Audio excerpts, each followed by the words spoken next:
बदलापुरामध्ये मंत्री आशिष दामले आणि पोलिसांमध्ये शाब्दिक बाचाबाची झाली आहे। या केंद्राबाहेर उभं राहण्यावरनं ही बाचाबाची झाल्याचं कळतंय। बेलिवलीतील माझी कार्यालयामध्ये 100 मीटर उभं राहायचं असतं आणि त्याच्यावरून हा सगळा वाद झालेला आहे। बघा, बेलिवलीतील केंद्रावर हा प्रकार घडलेला आहे। मंत्री आशिष दामले आणि पोलिसांमध्ये शाब्दिक वाद झालेला आहे। एकंदर नियम काय असतात याचं नागरिकांना भान येणं खरंच गरजेचं वाटतंय मला।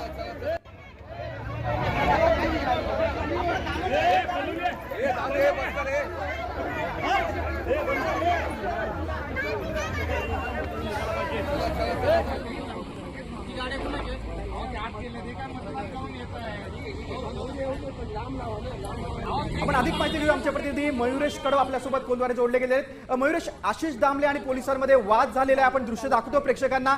सद्यस्थिती काय आहे, याची दखल घेतली आहे का?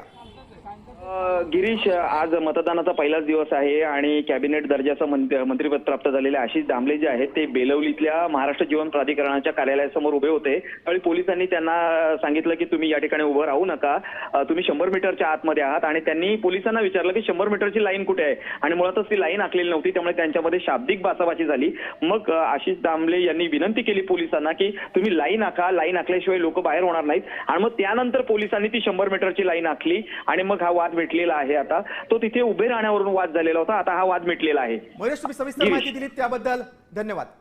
बदलापूरमध्ये पोलिसांसोबत वाद झाला होता। भाजपचे आशिष दामले यांनी 100 मीटरची लाईन आखली नाही तुम्ही, असा जाब देखील पोलिसांना विचारला।